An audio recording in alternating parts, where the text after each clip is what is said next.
The first thing she said after I tightened the final pipe was something I had spent 3 years trying not to imagine. I was still kneeling beneath her kitchen sink, my hands covered in water and grease, when she quietly closed the cabinet door, looked down at me with tears in her eyes, and told me she hadn't called me because the sink was broken. She had called because she was tired of pretending she didn't miss me. And then she said the words that changed everything: she wanted me to stay because she had been waiting for an excuse to see me again. Before we continue, if you believe in kindness, forgiveness, hope, and second chances, please like this video, leave a meaningful comment, share this story with someone who needs hope today, and subscribe to our channel so you can remain part of our family and our community. My name is Graham Mercer, and for 3 years I had worked very hard to become someone who could walk away from the past without looking back. I wasn't always successful. Some memories don't disappear just because you stop talking about them. I had learned that the hard way after my relationship with my former girlfriend, Elise Hartwell, ended in a way that left both of us hurt and angry. We had been together for almost 4 years. We had shared holidays, road trips, apartment keys, arguments over stupid things, and plans for a future that once seemed inevitable. But somewhere along the way, our relationship became more about winning arguments than understanding each other. Elise wanted me to move to another city for her career. I wanted to stay close to my family and the small construction business I had inherited from my father. Neither of us was willing to bend. Eventually, love became buried beneath resentment. When we broke up, I told myself it was for the best. I packed my things, returned her key, and promised myself I would never become the man who begged someone to stay after they had decided to leave. What made the breakup harder was Elise's younger sister, Laurel. Laurel had always been different from her sister. She was quieter, more thoughtful, and somehow able to notice what people were feeling before they said a word. During the years I was with Elise, Laurel and I had developed a comfortable friendship. We talked about books, old movies, gardening, and the strange little things that made life meaningful. She was often the person who reminded me to slow down when I was working too much. I respected her deeply, but I never allowed myself to think beyond that because she was Elise's sister. After the breakup, Laurel disappeared from my life completely. I didn't blame her. She was caught between loyalty to her sister and the friendship she had built with me. I imagined Elise had probably told her things about me that made it easier to stay away. Maybe I deserved some of them.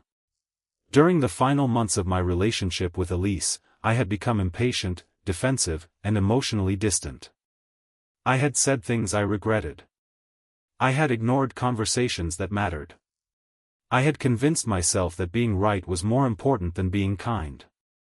3 years passed. I moved into a modest house on the other side of town, expanded my father's old contracting business, and learned how to live alone. I thought I was doing fine. Then one sunny Saturday morning, my phone rang. It was Laurel. For several seconds, I simply stared at her name. When I answered, she sounded nervous. She explained that the kitchen sink in her house had been leaking badly and that the plumber she usually called couldn't come until the following week. She remembered that I still did plumbing repairs as part of my business and wondered if I could take a look. I almost said no. Not because I didn't want to help her, but because I knew how dangerous memories could be. One familiar voice could reopen a door you had spent years trying to close. Still, I agreed. Her house was only 15 minutes away. When she opened the front door, I almost forgot what I had planned to say. Laurel looked older than the woman I remembered, but not in a bad way. She seemed more confident, more settled, and somehow softer. Her brown hair was pulled loosely behind her shoulders, and she wore an oversized blue sweater with faded jeans. She smiled when she saw me, but there was something uncertain behind that smile. I noticed the difference immediately. She hadn't called a stranger. She had called someone she remembered. I walked into the kitchen and inspected the sink. The leak was real, but minor. One of the connections beneath the basin had loosened, and the seal around the pipe had deteriorated. It wasn't something that needed an emergency plumber. It needed a wrench, a replacement seal, and perhaps 20 minutes. I fixed it quickly. Laurel stood nearby, making coffee. We talked about ordinary things at first. Her job, the neighborhood, the weather, my business. We carefully avoided Elise. Then she asked whether I was happy. The question caught me off guard. I told her I was doing well.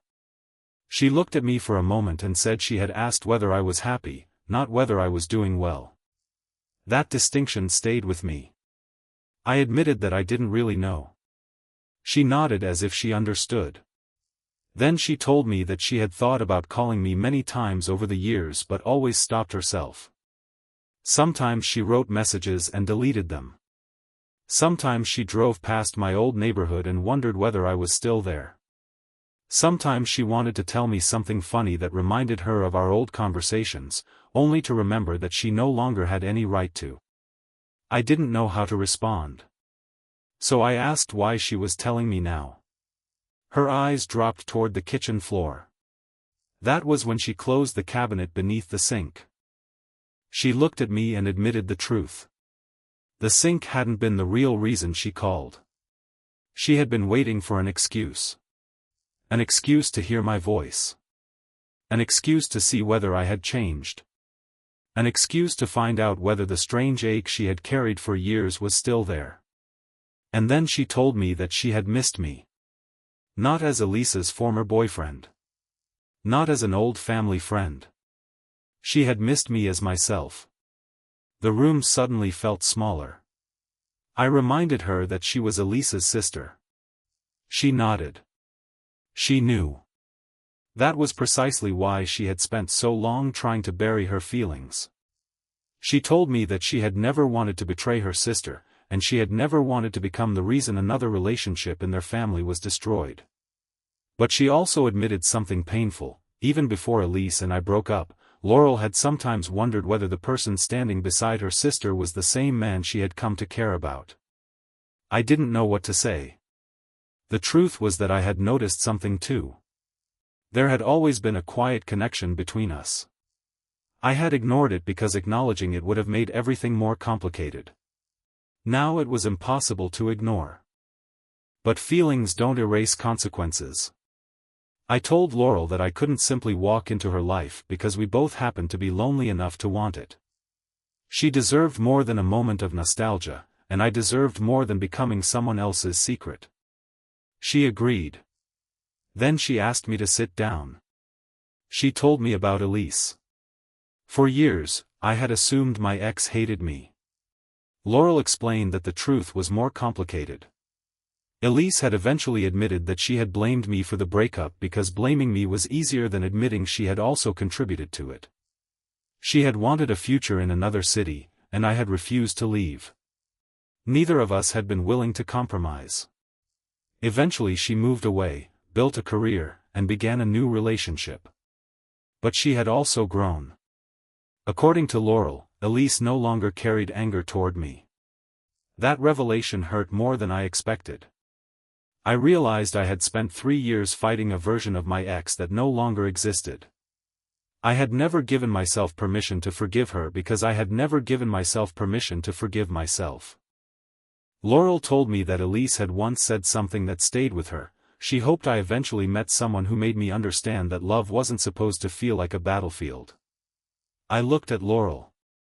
Neither of us spoke for several seconds. Then she told me that she didn't know whether we had a future. She didn't want promises.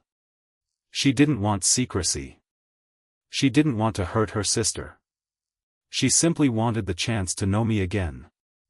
I left that afternoon without giving her an answer. For the next several days, I thought about nothing else. I thought about Elise. I thought about Laurel. I thought about the years I had wasted believing that protecting myself from pain was the same thing as living.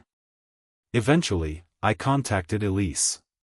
Our conversation was difficult but surprisingly peaceful. I apologized for the things I had done wrong. She apologized for her own mistakes. Neither of us tried to rewrite history.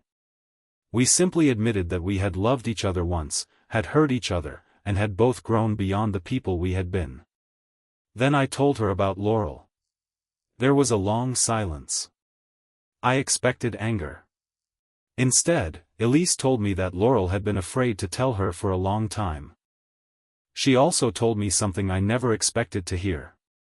She said that if Laurel truly loved me, she hoped I would not reject her simply because the past made everything inconvenient.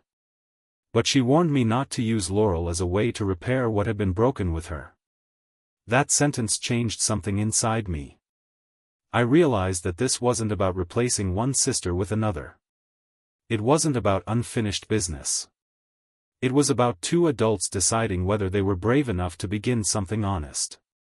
The following Saturday, I returned to Laurel's house. She opened the door and looked surprised. I told her that I had spent years believing that the safest thing I could do was avoid anything capable of hurting me. But safety had cost me more than I realized. I told her I didn't know where this would lead. I didn't promise marriage. I didn't promise forever. I promised honesty. She smiled through tears and stepped aside, letting me enter. The kitchen sink was perfectly dry. Neither of us mentioned it. Instead, we sat at the table and talked for hours beneath the warm afternoon sunlight coming through the windows. We talked about everything we had missed during those 3 years. Childhood memories. Dreams. Regrets. The people we had lost. The mistakes we had made. The things we still feared. And slowly, something beautiful happened. We stopped being two people haunted by the past and became two people curious about the future. Months later, Laurel and I were still together. It wasn't always easy. There were uncomfortable family gatherings. There were moments when old memories resurfaced. There were people who judged us without knowing the whole story. But Laurel never asked me to hide. I never asked her to choose between me and her sister. And Elise eventually became one of the people who helped us understand that forgiveness doesn't always mean forgetting. Sometimes forgiveness simply means refusing to let yesterday control tomorrow. One spring afternoon, Laurel and I were standing in her kitchen when she deliberately turned on the faucet and watched the water run perfectly. She smiled at me. The sink had become an inside joke between us, a reminder of the strangest beginning either of us could have imagined. I realized then that sometimes life gives you an excuse because you're too afraid to admit what you really want. A broken pipe. A forgotten phone number. A chance meeting. A simple favor. And sometimes the real repair isn't beneath the sink at all. Sometimes it's inside two people who have spent years believing they were too damaged, too late, or too afraid to begin again. If this story touched your heart, please like this video, leave a meaningful comment, share it with someone who needs hope today, and subscribe to our channel so you never miss another emotional journey. Before the story ends, leave a meaningful comment and tell us what you believe the real lesson is. Is love sometimes about finding the courage to begin again, even when the past makes the future complicated? As for Laurel and me, we didn't pretend our story was perfect. We simply decided that perfect wasn't what we needed. We needed honesty. We needed forgiveness. We needed courage. And most of all, we needed to stop being afraid of happiness just because we knew it could someday hurt. Years later, whenever someone asked how our relationship began, Laurel would smile and tell them it started with a broken sink. But I knew the truth. The sink was never really broken. We were. And somehow, on one ordinary afternoon, two people who had spent years avoiding the truth finally stopped running from it. Sometimes the heart doesn't need a miracle. Sometimes it only needs an excuse to open the door.